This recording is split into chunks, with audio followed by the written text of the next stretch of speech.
गाड़ी टकराई डिवाइडर से और फिर उसने पूरा राउंड होके टर्न लिया और गिरी दूसरे लेन में, जो कि उधर से आने वाली लेन थी। और उन्होंने मुझे टेबल पे लिटा दिया और मेरे पेट पे कट लगने वाला था और मैं ऊपर से चिल्ला के बोलती हूँ, I can feel you are cutting my body. Hey everyone, welcome back to my channel. This is Deepthi signing in for today, and today this video is also going to be a storytelling video. But this time this is my experience, 100% my experience. Nobody else is included in this pain and thought process and whatever happened. Nobody else is present there, only I. So मैंने अपनी life में 2 बार death को touch किया है और मैं वही feeling share करना चाहती हूँ आज की। कैसा लगता है जब इंसान ऐसी किसी सिचुएशन में पहुँचता है और उस वक्त उसका दिमाग कैसे काम करता है।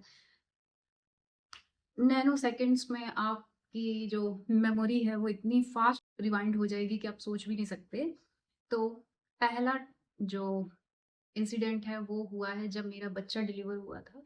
एंड लोगों को लगेगा कि इसमें कौन सी नई बात है ना, इट्स नेचुरल। ज़्यादातर औरतें बच्चा डिलीवर करती हैं और उनको कोई इशू नहीं आते हैं, तुम कौन सी इम्पॉर्टेंट हो, राइट? बट नहीं, मेरा केस अलग था। जो 90% लोग के साथ ईजिली हो जाता है, 10 के साथ मुश्किल से होता है, तो मैं उन 10 में से एक हूँ। तो मैं 22 से 23 के बीच में ही थी तब मैंने कंसीव किया था, और जब मैं 22 की हो गई थी फिर जब मैं 33 की हो गई हूँ तब मेरा बच्चा डिलीवर हुआ था।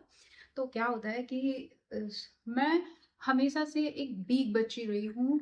मेरा हीमोग्लोबिन 9 के ऊपर तो कभी गया ही नहीं। आफ्टर माय फादर्स डेथ मैं ऐसी ही हो गई कि बीमार रहना, वीक, वेट मेरा बहुत कम रहता था और बहुत कोई हेल्दी बच्चा मैं रही नहीं हूँ।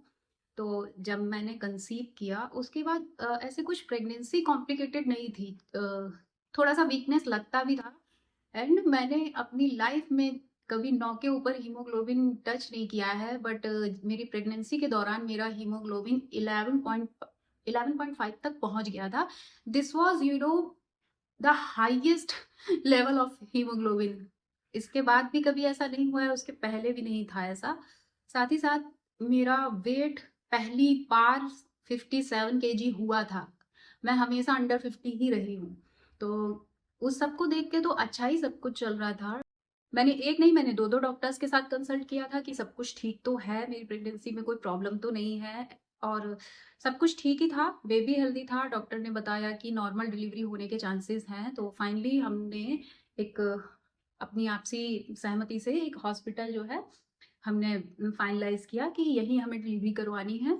जो मेरी डिलीवरी डेट थी उस पे मुझे ना तो कोई क्रैम्प्स आए, ना ही कोई वाटर ब्रेक हुआ था, कुछ भी नहीं हुआ था, और दिन ऊपर ऊपर जाने लगे, मतलब 9 मंथ से प्लस में जाने लगे। एंड मैंने और लोगों से पूछा भी तो उन्होंने कहा कि इट्स गुड, अगर वाटर लीकेज नहीं हो रहा है तो ठीक ही है, बच्चा 9 के ऊपर जा रहा है।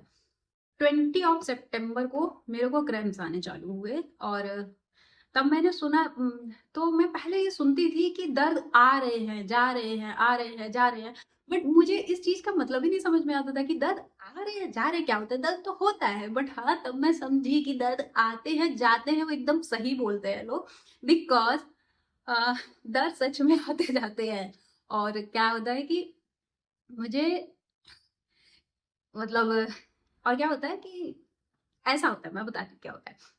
आपको एकदम से दर्द आएगा नीचे से करके, और उसके बाद वो फिर एकदम से ऐसे ही डाउन हो जाएगा, और फिर धीरे धीरे जो वो गैपिंग है आने जाने की वो इंक्रीज होती चली जाएगी, और फिर एक पीरियड ऑफ टाइम पे जाके वो फीलिंग एक हाई लेवल पे पहुंच जाती है उसके बाद कि अरे भाई, बता नहीं सकते।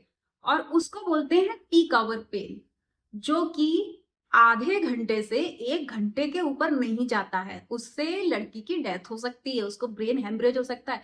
भले ही कुदरत ने लड़कियों को इतना दर्द झेलने की क्षमता दी है मां बनते समय, बट उस दर्द को कॉन्टिन्यूसली एक लंबे समय तक नहीं झेला जा सकता है ना। लेकिन सोचिए, जिस दर्द की 15 मिनट में बच्चे पैदा हो जाते हैं, और ज्यादा से ज्यादा अगर कुछ होता है तो 1 घंटे में हो जाते हैं, इसके बाद डॉक्टर सीधा ओटी पे ले जाती है, वो दर्द मुझे 8 आवर तक झिलवाया गया। मैं 7:30 बजे चली गई थी डिलीवरी टेबल पे कि हाँ, मुंह खुल गया है और बच्चे के बाल दिख रहे हैं, 7:30 बजे से। और रात के 2 बजे तक मैं उसी पेन में रही। नर्सेज वगैरह सब एकदम परेशान हो गए थे और वो लोग, मुझे नहीं समझ में आ रहा है कि वो मेरा ऑपरेशन कर क्यों नहीं रहे थे, क्योंकि डॉक्टर भी बोली ठीक है आधे घंटे में आ जाएगा, और वो आधा घंटा डॉक्टर चली गई सोने, और वो आधा घंटा 8 घंटे में कन्वर्ट हो गया। तो है, जोर लगाना ही मैंने बंद कर दिया, मेरी क्षमता नहीं बची थी। फिर जब डॉक्टर से बात हुई होगी तो डॉक्टर बोली कि अब उसको करवट दिला दो, करवट दिलाने से दर्द चले जाता है, ठीक है, कि अब उसको करवट दिला दो, लड़की की डेथ हो जाएगी। फोन पे बात हो रही थी नर्स से। तो नर्स जो है मेरे को बोलती है कि करवट ले लो, उल्टा, सीधा वाला नहीं, उल्टी तरफ करवट दिलाते हैं। और उन्होंने बोला, जो मेरी फैमिली थी उससे, कि चाय लेके आओ, इसको चाय पिला दें। एंड मेरा मुंह एकदम लाल हो गया था, और जैसे ही नर्स ने मेरे को चाय पिलाई, चाय बहुत गर्म थी और मैं ना थरथरा रही थी ऐसे बुरी तरीके से। तो उन्होंने मुझे लेटे लेटे ही चाय पिलाने की कोशिश की, और वो चाय भी मैं पी नहीं पाई। वो चाय मेरे मुंह से तुरंत निकली और मेरे इधर इधर बॉडी पे वो धुआं निकलती खौलती चाय सितंबर के मंथ में मेरे ऊपर गिर गई। एंड वो नर्स एकदम परेशान हो गई। तो मैंने उससे कहा कि नहीं, मत साफ करो इसको, क्योंकि ये जलन है, ये अच्छी है, इससे जो मेरे साथ इस वक्त हो रहा है ये जलन मुझे बेटर लग रही है, मत साफ करो। एंड उसके बाद जो भी थोड़ी बहुत चाय गई थी वो भी मेरे वॉमिट होके निकल गई मेरे मुंह से।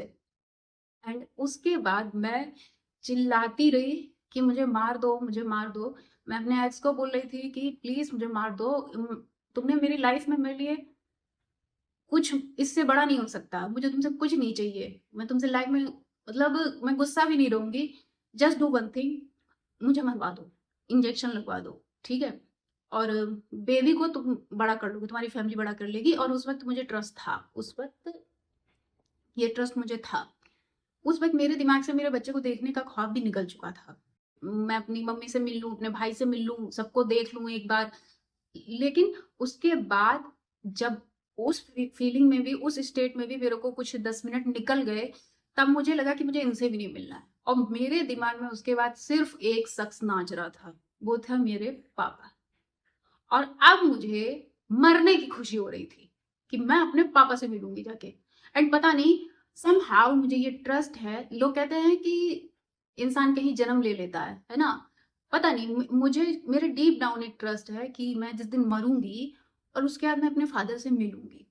मुझे आज भी ये ट्रस्ट है, और ये ट्रस्ट मैंने अपनी जो बंद होती लास्ट सांसों में भी फील किया है। मुझे उस वक्त भी ये ट्रस्ट रहा कि मैं अभी अपने पापा से मिलूंगी जाके। तो सब रात का 2:30 बज गया था, एंड मुझे ओटी में फिर ले जाया गया। उसके बाद मेरे को एक बार बेहोश करने की कोशिश की गई उससे, एनेस्थीसिया से, जो रीढ़ की हड्डी में लगता है, वो गन टाइप का होता है, और मेरे शिवरिंग की वजह से वो गलत जगह लग गया और मेरी बोन मैरो लीक हो गई। और उन्होंने मुझे टेबल पे लिटा दिया और मेरे पेट पे कट लगने वाला था, और मैं ऊपर से चिल्ला के बोलती हूँ, I can feel you are cutting my body. And वो बोले एनेस्थीसिया ने काम नहीं किया। फिर मुझे बिठाया गया, फिर मुझे एनेस्थीसिया दिया गया, फिर लिटाया, फिर उन्होंने मेरे पैरों पे टैप किया, बोले नाउ, मैंने कहा no, now I can't feel. And मेरा बीपी लो नहीं आ रहा था, और उस एनेस्थीसिया के और एक दूसरा बेहोशी का इंजेक्शन देने के बाद भी मैं पूरी तरह से बेहोश नहीं हो रही थी। एक बार मैं उठती थी, फिर कुछ सेकंड में सोती थी, मैं सुन रही थी जो भी बातें वहां आ रही थी, उसके बाद मेरे में आंखें खोलने की भी क्षमता नहीं बची, और मैं सिर्फ और सिर्फ सब कुछ सुन रही थी। एक आवाज आती है एकदम से, and he entered in the world. और फिर पता नहीं, फिर सुकून आ गया जब ये निकल गया। एंड तब एक नर्स आई जो मुझे चाय पिला रही थी, और मुझे पूरा चाय गिर गई थी, उल्टियां आ रही थी मुझे उस वक्त। तब वो आई, उसे लगा कि मैं बेहोश हूं, मैं सुन नहीं रही हूँ कुछ भी। तो उसने आके मेरे सर पे हाथ रखा और ऐसे ऐसे मुझे प्यार करने लगी। और डॉक्टर भी आके खड़ी हो गई मेरे पास, मुझे थोड़ा थोड़ा आके खुली, मुझे चीजें पता चल रही है कि हो क्या रहा है। और वो बोलती है नर्स कि चेहरा देखो, तो छोटी सी बच्ची है, मैंने उम्मीद छोड़ दी थी कि ये लड़की अब जिंदा बचेगी। इसका चेहरा देखो, ये झेलने लायक है कुछ भी। बट डॉक्टर बोली अरे उसमें बहुत ताकत है, वो झेल गई। सोचो, आई एम ऑल्सो सरप्राइज्ड कि वो झेल गई। उसके बाद हम लोगों ने डॉक्टर से बात की, सब कुछ मैंने पूछा। मैंने कहा क्या भाई, आप लोगों ने बोला, आपने छोड़ो और डॉक्टर्स को भी मैंने कंसल्ट किया, सभी बच्चे इजिली हो जाएगा, नॉर्मल डिलीवरी हो जाएगी, हुआ क्या मेरे साथ? तब उन्होंने कहा कि हम लोग अंदर का टेस्ट थोड़ी ना कर लेंगे कि तुम्हारी बॉडी कैसी है। I can never deliver normal baby. भले 23-24 साल की नजर हो, but you have baby parts, you know, बच्चियों जैसी है तुम्हारी पूरी जो भी अंदर का स्ट्रक्चर है। अगर कुछ ऐसा किया जाता देन तुम ब्लीडिंग से मर भी सकती थी। तुम्हारे बोन्स वो बहुत कॉन्ट्रास्ट है। अब देखो जो भी हो, मुझे वो टर्म नहीं याद आ रहा है, बट या I can't deliver a normal baby, ये बात उसी दिन मुझे श्योर कर दी गई थी। तो ऐसे करके मुझे एक बार डेथ टच हुई, सेकेंडों में मैंने अपनी पूरी लाइफ रिकॉल की, और उसके बाद मुझे डर लगना बंद हुआ। मुझे लगा मैं अपने फादर से मिलने जा रही हूँ, दैट्स इट। अब आते हैं दूसरी बार। दूसरी बार ऐसा होता है कि ये बात है 2022 की, हाँ 2022 की बात है, जब मैं लखनऊ रहने लग गई थी and I was going to my home town for some work with my son. And हम लोग कार से जा रहे थे, सिलेरियो थी वो। तो मेरा बेटा पीछे जाके लेट गया था, क्योंकि हम बहुत अर्ली मॉर्निंग निकले थे। तो वो पीछे जाके लेट गया था और मैंने कहा कि ये आराम से पीछे सोता रहेगा, गेम देखता रहेगा, तो मैं जाके आगे बैठ जाती हूँ ड्राइविंग सीट के बगल वाली सीट पे। और मैं जाके उस पर बैठ गई और मेरा बेटा पीछे खेल रहा था। सडनली पता नहीं क्या होता है, जो गाड़ी चला रहे थे उनसे कोई मिस्टेक होती है, वो कुछ पीछे वाली सीट से कुछ कर रहे थे, कुछ देख रहे थे, और इसी चक्कर में उनसे हैंडल थोड़ा ज्यादा ऐसे करके घूमा और गाड़ी टकराई डिवाइडर से। और फिर उसने पूरा राउंड होके टर्न लिया और गिरी दूसरे लेन में, जो कि उधर से आने वाली लेन थी। एंड याद रखिए ये एक्सप्रेस वे है। जाके वो दूसरी लेन में गिरी और उसके बाद फिर वो गाड़ी टर्न ली, फिर वो गिरी। फिर उसके बाद जो सड़क खत्म होती है और खाली जगह आती है, वो वहां गिरी। और मैं एक टाइम में ही समझ गई थी कि एक्सीडेंट हो गया। और मेरे दिमाग में जो पहला थॉट था कि बच्चा पीछे है, ये गाड़ी से ऊपर नीचे टकराएगा, अगर सीट से नीचे गिरा तो इसको चोट लग जाएगी। और मेरे सीट बेल्ट बंधी हुई थी, तो मैंने वहां पे खुद को पीछे पूरा लीन किया और एक ऐसा सीट पे फंसा के एक चैम्बर टाइप का बना दिया कि मेरा बच्चा ऊपर नीचे लड़े ना। और मैं वैसे ही वहां पे अपना हाथ फंसा के, इधर से पैर फंसा के बैठ गई। और उसके बाद जब गाड़ी रुकी, आंखें खोली हम लोगों ने, तो जो ड्राइवर सीट पे थे उनके पूरी मुंह बॉडी खून में लथपथ थी। जो मिरर होता है वो टूट के पूरा घुस चुका था उनके फेस वगैरह में, बट थैंक गॉड उनके हाथ पैर सेफ थे। मेरा बेटा वो ऐसे था क्योंकि वो बहुत सर्वाइवल ट्रिक्स वगैरह यूट्यूब पे देखता था, और थैंक गॉड उसके प्रेजेंस ऑफ माइंड ने काम किया और वो ऐसे करके हो गया। और मेरा हाथ उसे एक चैम्बर में उसको फंसा के रोका रहा। और गाड़ी के जो है इधर वाले डोर खुले, दूसरी तरफ जो मेरी साइड वाले डोर थे वो नहीं खुले, वहां बहुत भीड़ भी जमा हुई थी। तो तुरंत जो ड्राइविंग सीट पे थे उनको निकाल लिया गया और मेरे बेटे को निकाल लिया गया। एंड मैं उस गाड़ी में रह गई फंसी। जो डैशबोर्ड था वो मेरी छाती पे आ गया था और उधर का डोर नहीं खुल रहा था। सीट बेल्ट भी मैं खोलने की कोशिश कर रही थी, पर मेरे दूसरे जो फंसा वाला हाथ था वो नहीं, बट इस वाले हाथ में, इस वाली रिब में ये टूट गई थी रिब मेरी। मेरा बेटा निकाल लिया गया और उनको निकाल लिया गया। और गर्मियों का मौसम था, तेज धूप पड़ रही थी, गाड़ी का पेट्रोल टैंक फट चुका था और पेट्रोल लीक हो रहा था। और उधर मेरा बेटा बोल रहा है कि मम्मी को निकालो, वो भाग रहा है। तो लोगों ने मेरे बेटे को बहुत कस के पकड़ लिया कि नहीं, जाने नहीं देना। तो मेरा बच्चा चिल्ला रहा है, ये चीज मुझे याद है, वो चिल्ला रहा है। और जो ड्राइविंग सीट पे थे, जिनका सब मुंह वगैरह सब खून में लथपथ था, सर में कांच घुसा हुआ था, वो मेरे बेटे को ग्रैब किए हुए थे और वो नहीं आने दे रहे थे उसको मेरे पास। मुझे यह भी याद है कि एक लड़का था, उसने कैप्री पहन रखी थी। मुझे उसकी शक्ल नहीं याद, लेकिन मुझे उस लड़के का वो कैसा दिख रहा था, वो ओवरऑल प्रेजेंस उसकी याद है। तो वो लड़का अपनी गाड़ी से निकलता है, वो पूरी फैमिली कहीं जा रही होगी, और वो मुझे उस फंसी हुई गाड़ी से निकालने के लिए आने की कोशिश करता है। 20-25 साल का लड़का होगा, बट उसके फादर ने उसको पकड़ लिया और बोले तुम्हें दिख नहीं रहा है, टैंक फटने वाला है, रुको यहाँ पे। एंड मैंने वो शब्द सुने, क्योंकि उस वक्त लोग विस्पर नहीं करते, वो अपने बच्चे को बचाना चाह रहे थे। उन्होंने कहा टैंक फटने वाला है, रुको इधर ही, और मेरे बच्चे को भी पकड़ लिया। और मैं वहां से अपना बच्चा ऐसे देख रही हूँ, वो रो रहा है। और मैंने कहा एक एक कोशिश और कर ले दीप्ति, अगर जिंदा रही तो वहां बच्चा है, और मर गई तो उधर पापा और भाई हैं, क्योंकि तब तक मेरे भाई की डेथ भी हो गई।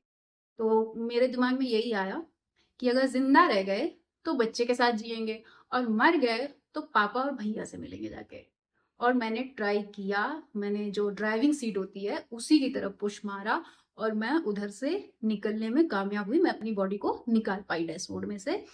और जब मैं आती हूँ, अब मेरा दिमाग देखो, एड्रेनलिन रश देखिए आप, मैं मौत को छू के आई हूँ। कड़ी धूप, फटी हुई पेट्रोल टंकी, वहां कोई नहीं जा रहा, लोग वहां हाईवे पुलिस को फोन कर रहे हैं, और मैं अपना बैग चेक करती हूँ। मेरे पास 3 फोन थे उस वक्त, एक मेरा, एक आदि का, और एक स्पेयर फोन। मैं देखती हूँ कि मेरा स्पेयर फोन नहीं मिल रहा, और वो स्पेयर फोन मैंने दे रखा था अपने बेटे को कि वो खेल रहा है, मैंने कहा ये वाला भी रख ले उधर। तो मैंने जो है कहा स्पेयर फोन कहाँ है, ये दोनों फोन तो दिखे, मैं कह रही स्पेयर फोन कहाँ है। वो बोलता मम्मा गाड़ी में रह गया, बट मम्मा नहीं नहीं छोड़ दो फोन, कुछ नहीं चाहिए। मैंने कहा छोड़, मैंने वो कर रही, मैं फिर गई गाड़ी के पास, और लोग पहले तो उन्हें लगे कि यही तो गाड़ी के अंदर फंसी थी, लोग सोच भी नहीं सकते थे कि ये उठ के भाग जाएगी वहां पे। और मैं गई भाग के, फिर मैं घुसी गाड़ी में, मैंने अपना स्पेयर फोन निकाला और मैं चली गई। क्योंकि मैंने बाहर जाके देखा तो मेरे बेटे को खरोच भी नहीं आई थी, बस थोड़ा उसकी पीठ पे जो वो शीशे होते हैं ना जो टूट जाते हैं एकदम, उनका चूड़ा बन जाता है, उससे वो स्क्रैच हो गया था पीठ पे। मेरी मेरी पसलियां टूटी थी, और ऐसा नहीं था कि मुझे चलने फिरने में कोई दिक्कत आ रही थी, बट ऊपर की बॉडी में ही चोट था, और मुझे बहुत दिन बाद भयानक पेन हुआ था, मैं कपड़े भी नहीं पहन पाया करती थी। So these were 2 incident when I touched death. And मैंने देखा नैनो सेकंड्स में आपकी पूरी लाइफ आंखों के सामने घूमती है। और मुझे बाकी लोगों का एक्सपीरियंस नहीं पता, जब वो अपनी जान छोड़ते हैं वो क्या सोचते हैं। मैंने दोनों बार अपनी जान छोड़ते हुए सिर्फ एक बात ही सोची थी कि पापा से मिलने जा रही हूँ, दैट्स इट। तो क्योंकि ये मेरी लाइफ का एक्सपीरियंस है, तो मैं हंस के भी बना सकती हूँ, कोई इसे इनसेंसिटिव नहीं कह सकता, इसलिए मैंने उसको ऐसे ही बनाया है। लेकिन जब ये हुआ था ना आज ऐसे बता रही हूँ, तब ऐसा नहीं लग रहा था बहुत। जब जब गाड़ी ने पहला टर्न लिया था ना हाईवे पे, तब लगा था कि यार क्या अब हम भी वैसे ही हो जाएंगे, टूटे फूटे फटे, एक्सीडेंटल केसेस में बॉडीज कितनी खराब हो जाती है, वो सब, कि अच्छा वैसा होने वाला है, वैसा होने वाला है। और ड्राइवर की तो लगी थी चोट। और हाँ, एयर बैग खुल गए थे, मुंह पे बैठा था एयर बैग आके। और एयर बैग से भले ही आपकी लाइफ बचती है, बट ना आपके दांत में बहुत दर्द होता है। मेरे बहुत दिन दांत दुखे थे। So guys, that is it for today, thanks for watching. फरी बच्चों से प्यार करिए, अपना भी ख्याल रखिए, बाय बाय।